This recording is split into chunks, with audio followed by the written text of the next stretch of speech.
Bonsoir, bienvenue sur cette chaîne, c'est encore Evelyne. Que le Seigneur Jésus-Christ vous bénisse richement et vous accorde cette grâce de vous préparer, de vous sanctifier, d'aller vous rober dans le sang de l'agneau, sachant que son retour, c'est pour très bientôt, donc c'est important d'être prêt. Aujourd'hui, nous sommes le 11 octobre 2018 et je vais vous partager un rêve que j'ai eu dans la nuit du 7 au 8 octobre 2018 et à partir de ce rêve, je ferai une très courte exhortation. Donc voilà, donc dans le rêve que j'ai dans la nuit du 7 au 8 octobre, le Seigneur m'a enseigné c'est une chose qui doit être reçue uniquement par révélation. Donc, dans la vie chrétienne, tout n'est pas écrit dans la parole de manière littérale, mais il y a certaines choses qui doivent uniquement être reçues par la révélation du Seigneur.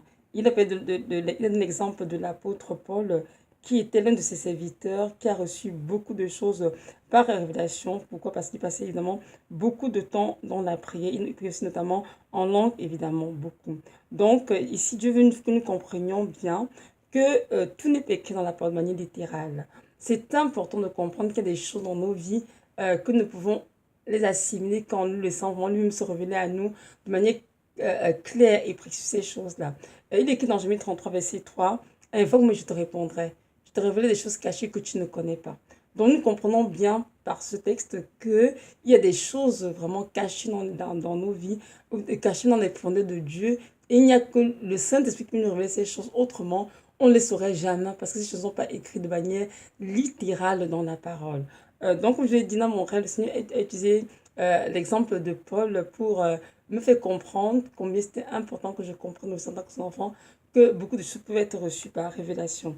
Donc, je vais lire le texte qu'il m'a donné. Le texte, c'est dans Galates 1, des versets 11, en fait, jusqu'à la fin. Mais je vais juste lire des extraits qui nous touchent. Donc, c'est ça. Galates 1, verset 11 à 20. Donc, je vais lire ceci. C'est Paul qui s'adresse aux Galates. Il dit ceci. Je vous déclare, frères, que l'évangile qui a été annoncé par moi n'est pas de l'homme, car je ne l'ai ni reçu ni appris d'un homme, mais par une révélation de Jésus-Christ. Parole du Seigneur. Je m'arrête là, c'est versets 11 à 12.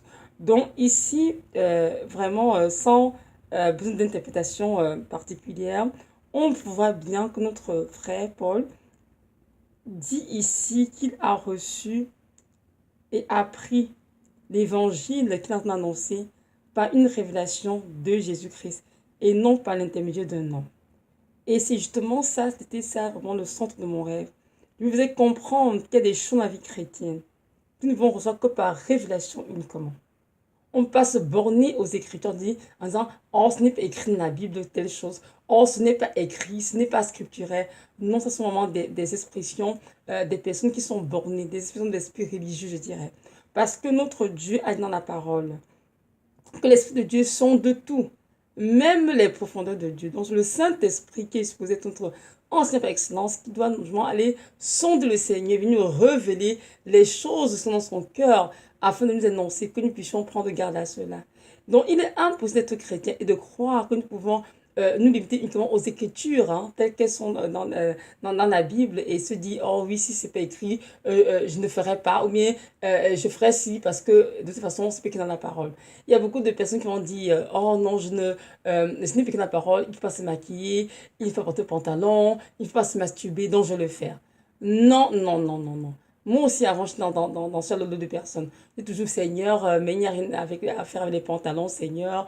Mais non, Seigneur, qu'est-ce qu'il y a de mauvais là-dedans? Si on le porte bien, si on couvre bien ses hanches avec un cardigan, une tunique, c'est correct et tout. Jusqu'au jour où Dieu, dans plusieurs rêves, m'a montré clairement le pantalon est un vêtement d'homme. Et lorsque les femmes chutaient, portent ce pantalon, dans le monde physique, elles paraissent peut-être belles ou séduisantes devant certaines personnes, mais dans le monde spirituel, elles sont nues. Elles sont nues parce que ce qu'elles portent, elles sont comme toutes nues en fait. Et c'est à cause de ces rêves vraiment que j'ai compris à la parole de Dieu que le ponte était effectivement, comme c'est écrit dans Deutéronome 22, verset 5, était vraiment un vêtement d'homme et qu'une femme ne doit pas porter le pantalon. Voyez-vous, donc on pas se dire, mais non Seigneur, même si parce que c'est écrit dans la parole, je ne ferai pas. C'est mieux d'avoir cette, vraiment, comment dirais-je, cette attitude d'aller plutôt en prière et de vraiment approcher le Seigneur avec un cœur vierge pour pouvoir demander, Seigneur, parle-moi, Seigneur, revêt-toi en moi, Seigneur, car je veux marcher dans tes voies, je veux vraiment grandir à ta ressemblance et je veux m'en faire vraiment comme comme toi. Donc, nous de lire ici que l'apôtre Paul a dit clairement qu'il a reçu l'évangile qu'il annonce pas une révélation du Seigneur Jésus-Christ de Nazareth. Et je vais continuer. Donc, Paul dit ici, vous avez su en effet quelle était autrefois ma conduite dans le judaïsme, comment je persécutais à outrance et ravageais l'église de Dieu, et comment j'étais plus avancé dans le judaïsme que beaucoup de ceux de mon âge et de ma nation, étant animé d'un zèle excessif pour les traditions de mes pères. Mais lorsqu'il plut à celui qui m'avait mis à part dès le sein de ma mère, et qui m'a appelé par sa grâce, de révéler en moi son Fils, afin que je l'annonçasse parmi les païens, aussitôt je ne consultai ni la chair ni le sang. Et je ne montai point à Jérusalem vers ceux qui fuient apôtres avant moi, mais je partis pour l'Arabie. Puis je revins encore à Damas. 3 ans plus tard, je montai à Jérusalem pour faire la connaissance de Céphas, et je demeurai 15 jours chez lui. Mais je ne vis aucun autre des apôtres, si ce n'est Jacques, le frère du Seigneur. Dans ce que je vous écris, voici devant Dieu, je ne mens point. Parole du Seigneur. Donc, en gros, ici, l'apôtre Paul nous dit encore, avait été persécuté de l'Église, de Jésus-Christ. Il était vraiment très ancré dans la tradition de ses pères. Il était dans le judaïsme à fond. Pour lui, c'était vraiment la mosaïque et rien d'autre qu'il fallait suivre. Mais lorsque Jésus-Christ l'a visité sur le Damas, il s'est donc révélé à Paul afin que Paul annonce parmi les païens l'évangile de Christ.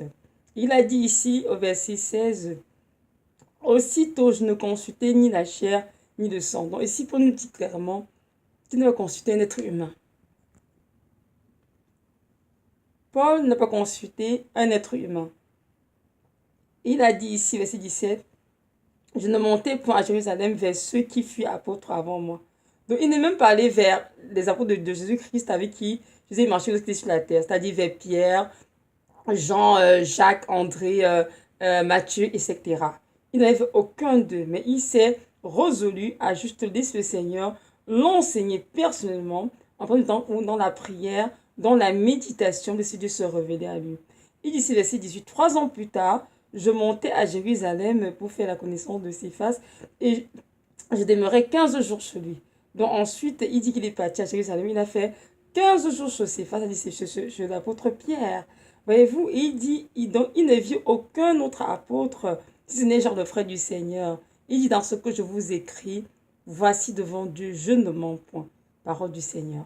Donc ici, Paul nous atteste avec une clarté incontestable que l'évangile qu'il annonce, évidemment, il a reçu du Seigneur. Et n'oublions surtout pas que Paul, bien qu'il était avant toute chose vraiment un grand persécuteur de l'église de Jésus de Nazareth, il est celui qui, après sa conversion, a écrit, je crois, c'est 13 livres du Nouveau Testament. Donc, c'est un homme qui a effectivement reçu beaucoup de révélations du Seigneur. Il en parle beaucoup dans les Écritures. Lorsqu'on les Écritures du Nouveau Testament, il en parle très souvent. Donc, ceci pour dire que nous, en tant qu'enfants de Dieu, surtout dans ce temps de la fin, il ne faut pas se borner à dire que si ce n'est pas écrit dans la Bible, je ne pourrais pas prêter attention à cette parole. Il faut plutôt laisser le Seigneur se révéler à nous-mêmes dans la parole, la méditation, dans le temps de prière. C'est important parce que notre Dieu a beaucoup de choses à nous annoncer. Mais il faudrait qu'il trouve des cœurs disposés, des cœurs vierges qui sont prêts vraiment à recevoir la parole avec douceur pour pouvoir sauver leurs âmes. Il faut qu'ils trouvent en nous des hommes et des femmes qui ont des cœurs d'enfants, justement, pour pouvoir recevoir la parole sans passer notre temps à contester le Seigneur, à discuter, à dire c'est pas scripturel, c'est pas écrit dans ceci, oh, il aurait dû écrire dans cela. Ça, c'est pas nécessaire. C'est vrai que la Bible, elle est là, elle est écrite, elle nous édifie beaucoup, je ne refuse pas. Mais ce que je dis aujourd'hui, c'est que Dieu m'a montré dans mon rêve qu'on ne peut pas se limiter uniquement à la Bible. On ne peut pas se limiter uniquement à la Bible. Parce qu'il y a des choses qui ne sont pas écrites dans la Bible de manière littérale, c'est-à-dire noir sur blanc, mais qui sont des choses qui peuvent nous enseigner de lui à nous et qu'il aimerait bien que nous les mettions en pratique. Donc avoir un cœur ouvert, ce serait plutôt la meilleure chose à faire, afin que Dieu va se révéler à nous et de vraiment de grandir en lui, d'être équipé pour ces temps de la fin. Et même parlant de la parole du Seigneur, hein, nous savons tous que la parole de Dieu vient écrite, mais si nous, on peut lire ça comme un roman, ce sont de la lettre. Nous ne voyons surtout pas que c'est écrit dans le psaume 119 et 105, que c'est la révélation de ta parole qui est claire. Donc, c'est la révélation de la parole de Dieu qui est claire une fois de plus. Donc, même quand on lit la Bible, hein, parfois on la lit juste rapidement, on voit des versets qui sont écrits, mais nous avons besoin vraiment que le Saint-Esprit en nous nous révèle la pensée de Dieu derrière chaque parole, de chaque verset. Nous devons bien comprendre cela, bien vraiment l'asseoir en nous afin de pouvoir marcher selon cette parole qui a été dite ou qu'on a lue. Donc c'est important de comprendre que dans tous les cas, le Saint-Esprit nous était donné pas là pour décorer notre vie, mais il est bien là pour nous aider à comprendre les Écritures, pour pouvoir sonder le Seigneur, nous révéler pardon, ce que Dieu veut qu'il nous révèle, et aussi nous aider à marcher vraiment dans le de Dieu et faire ce que Dieu attend de nous dans notre vie, et ne pas être religieux, ne pas être là à passer notre temps dans des discours profanes, dans des discussions inutiles, folles, hein, même par vos Écritures. Oh, il est écrit que, et puis tel croit ceci, et dans telle église c'est ce qu'on dit, dans telle dénomination on croit cela, ou bien des pères d'église ont dit ceci. Non, ça ne sert à rien, parce que ici, n'oublions pas que Paul, lui, nous a dit ici, hein, il a dit, dans le verset 14, il dit j'étais plus avancé dans le judaïsme que beaucoup de ceux de mon âge et de ma nation, étant animé d'un zèle excessif pour la tradition de mes pères. Donc c'est sûr que ce zèle excessif pour la tradition de ses pères empêchait véritablement Paul de connaître le Seigneur. Lorsque Dieu l'a visité, évidemment, nous savons que Paul a laissé toutes ces choses de côté. Il a compris que c'était la loi et c'était juste la lettre en fait. Mais il est vraiment l'esprit qui vivifie et qui donne la vie aux autres. Et c'est ce qu'il a choisi de laisser là de côté pour pouvoir vraiment chercher la face de Dieu, laisser mon Dieu lancer de manière correcte. Donc, nous aussi, nous avons fait pareil. N'oublions surtout pas que de nos jours, il y a tout beaucoup de chrétiens qui sont très, très ancrés dans leur dénomination, dans leurs églises. Dans l'église, on fait ceci comme cela. Chez les baptistes, on fait cela. Les pentecôtistes font ceci. Et les évangéliques font cela, les catholiques font cela, ça c'est pas important. Ce qui compte, c'est vraiment d'aller dans le temps du Seigneur, s'asseoir et passer tout ce qu'on écoute dans les enseignements, vraiment à l'épreuve en disant Seigneur, est-ce que ce que j'ai entendu vient de toi, Seigneur? Je veux être enseigné par toi, je veux que tu te révèles à moi, je veux comprendre ces choses qui me semblent parfois si difficiles à comprendre, mais qui me rendent confus. Et je sais que le Seigneur va se révéler à chacun. Parce que lorsqu'on dit au Seigneur avec des cœurs sincères, des cœurs vierges, des cœurs disposés à écouter vraiment ce qu'il a dit, Dieu se révèle. Mais si nous partons l'enfant du Seigneur avec des préjugés, avec des forteresses dans nos têtes, oh non, moi je crois que c'est ceci, c'est que la vérité, c'est sûr que Dieu ne parlera pas. Même s'il parle, ça se peut qu'on n'entende pas parce qu'on est trop borné à vouloir défendre notre cause, mais à prendre une certaine direction déjà préconçue dans notre tête. Donc c'est ça. Donc, c'est ça, en gros, vraiment, la petite exhortation. Donc, je vais vraiment nous encourager tous à disposer nos cœurs, vraiment, avec des cœurs d'enfants. Et si le Saint-Esprit se révéler à nous, selon son plaisir, comme Dieu leur donne, pour sa gloire. Et ce sera bien pour nous, ça nous fera grandir en Dieu. Ça va nous équiper pour le temps de la fin, nous donner cette grâce véritable de, comment dirais-je, de communier le Père en des moments dans un moment parfait de nos vies et non de nous borner à suivre la lettre morte, quoi, des Écritures. Donc, c'est ça que je vais dire. Je vais aussi nous rappeler aussi que notre Dieu revient bientôt. Donc, c'est important que chacun se prépare, que chacun se repente de ses péchés et lave vraiment sa robe dans le sang de l'agneau, afin que cette robe soit sans tache ni ride, si on veut prendre part au festin des noces qui aura lieu à la fin des temps. Et c'est le temps justement de préparer de cette robe, de la laver vraiment dans la miséricorde, afin que ce jour-là qu'on soit vraiment prêt. Notre Dieu vient chercher une église sans tache ni ride. Donc il est clair que tout ce qui est souillé ne pourra jamais entrer dans la Jérusalem céleste. Donc c'est important de ne pas se tromper, de ne pas se faire d'illusions, de ne pas dormir et se dire non, c'est pas grave, Dieu comprendra. Il comprendra absolument rien. C'est important que chacun comprenne que c'est le temps de se réveiller, le temps de se préparer et évidemment d'être prêt pour le retour du Seigneur. Donc c'est ça. Je me suis te dire à toi qui m'as écouté et qui ne connaît pas encore Seigneur Jésus de Nazareth, je te dis que ce Dieu est un Dieu grand, le Dieu tout-puissant qui t'a sauvé, qui a donné sa vie pour toi afin que tu vives. Et je veux que tu saches qu'il t'aime l'amour éternel et conditionnel. Donc je t'encourage vraiment à laisser de côté tout ce que tu as appris aujourd'hui sur les religions, sur les églises, mais de vraiment comprendre que le christianisme n'est pas une religion, mais c'est une relation entre Jésus-Christ et toi.